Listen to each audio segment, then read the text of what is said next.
Hi there. Would you like to write romance novels or do you enjoy reading them? Join me on this video as we look at the greatest romance fiction of all time and what makes them popular to this day. Is it love, a fiery passion, or an infatuation? Can you trust your feelings? What makes a relationship something to write about? We write hundreds of messages in texts or letters proclaiming our love. What makes something worth remembering? So, how do you write romance? Many writers start with an outline, develop a plot, and describe wildly attractive characters. Where should you start to write a story that endures for years?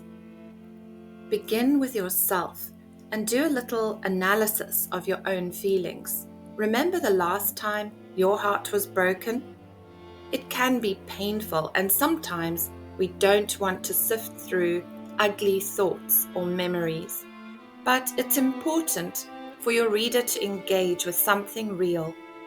Writers who penned great classics felt the loneliness and heartache they described. Think of the first time someone you cared for rejected you. It could be as a child or adult, and could be a friend, a crush, or serious relationship. Think about the elements that made the connection to that person. Why were you attracted to them, and what emotions did you feel? Often, romance novels are superficial or based on attractiveness only. This dynamic is not going to hold a reader's attention for long. Think about details, the good and the bad. What makes a great romance classic? I've chosen a few that most people know because they have been made into series or movies and many versions. And many fans still read and watch them today. Some are tragedies where we know from the beginning that the characters have almost no chance at finding true happiness. And some have wonderful endings where everyone is happy and the reader is left with a glowing feeling of contentment. Stories can make us cry with the characters or lift us up and give us hope. So, what are the common elements in every love story? When we think of the books from the previous slide, a common factor is suffering. The character is in deep emotional or mental turmoil for some reason.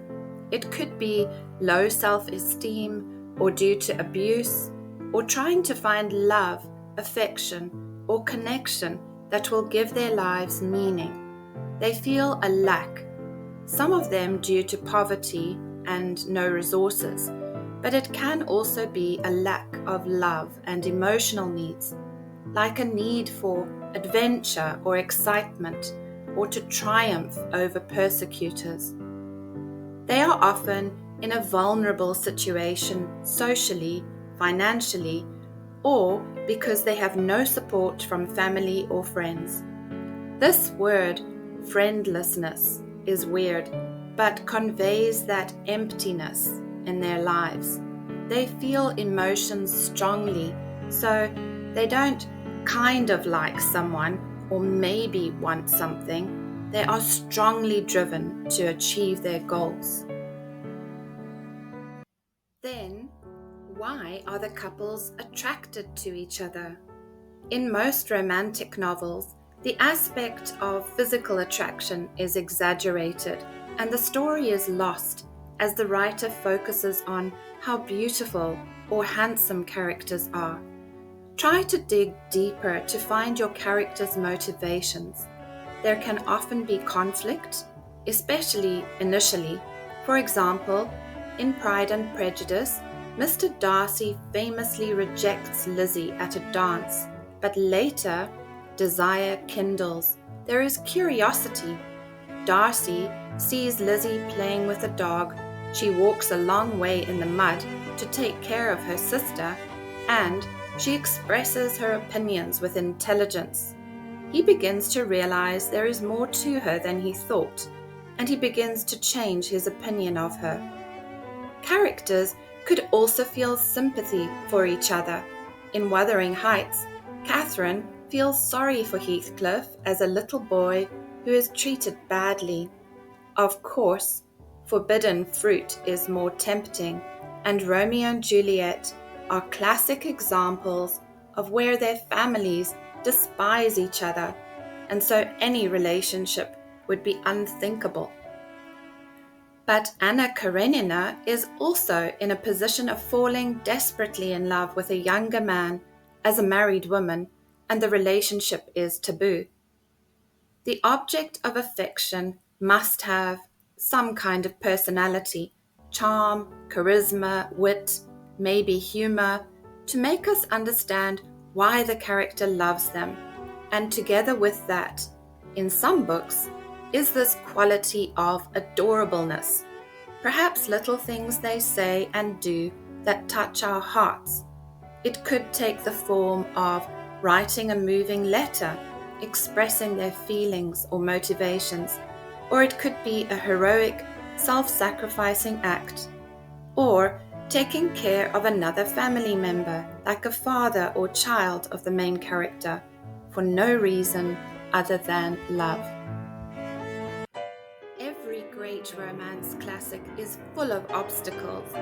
These can take the form of villains, powerful, mean characters who torment the protagonist, bullying them and trying to prevent them from being with the beloved. It could be financial obstacles, where the character has to work and try to earn enough money to be a suitable partner, like Pip in Great Expectations. As a poor boy, he has always been told that Estella is beyond his reach, and Rhett Butler thinks that if he is wealthy and owns a mansion, he will win Scarlett's heart. Obstacles could also be the rules of the society in which characters live and acceptable forms of behavior. At all times, the stakes have to be as high as possible so that readers never know whether the couple will ever be together and achieve their dream. In Romeo and Juliet, the couple seems so close and actually marry, and then Juliet's cousin provokes a fight with Romeo, and the battle results in the death of Tybalt and Romeo's exile. Plotting and conspiracies are everywhere. In Gone with the Wind, war breaks out and cities burn. In Pride and Prejudice, Lizzie's sister runs off with a philanderer, and in Jane Eyre, the house burns down. Major life-changing events pull lives apart. All of these dramatic events cause changes in the characters, and readers need to see how they transform during the book. There is a moment when they fall in love, they see each other for the first time, and a spark flies or a connection is made. Desire kindles. Then everything goes wrong. There is conflict, arguments, family disputes, or external pressures that build to a climax where the character feels things could not get worse. In Little Women, Jo has her book rejected, her sister goes abroad instead of her, and her younger sister becomes gravely ill. After the crisis, characters will either accept their fate, that they will never be with the person they really love, or they fight back to get what they want. And so we move towards an ending where they are happy or in despair. The characters have grown in maturity and wisdom over this time, gaining insights into their own desires. The problem is, do we care? Why would a reader want to know what happens to this couple? A reader will continue with a book and care about characters if he identifies with what they are going through. Reading a book is a journey of self-discovery. We find out who we are, and we can say, yes, I felt that way too. We hope to find answers just as the characters look for answers. It's an emotional journey. We want the character to have justice because it gives us hope for ourselves. Romance novels can end in many ways. They can be very satisfying and contented, as in Pride and Prejudice, or tragic, like Romeo and Juliet, where the fate of the young couple should teach the families and community a lesson about the consequences of hatred. The ending could be tormented and mysterious, like Wuthering Heights, tapping into human fears, loneliness, and despair. But whatever the ending is, the writer should have been guiding us towards that, so it's not completely unexpected or jarring. Your task today is to write about your first love. It doesn't matter how old you were at the time. The wonderful movie Flipped tells the story of two children in middle school who have such strong feelings about each other. Think about when you first saw the person and how that moment made you feel. Then describe activities that you did together. Think of obstacles, even if it was the teacher interrupting your chat or a jealous ex sabotaging a date. Describe conflict, like arguments or clashes with family and friends, and then write an ending that could be full of longing or humor or sadness. Enjoy your writing. If you would like more writing tips and advice, you can follow my Substack blog, or you can find me on Patreon for conversation, dialogue, and English language. And then look on Facebook and Instagram for updates. Take a look at my books on Amazon.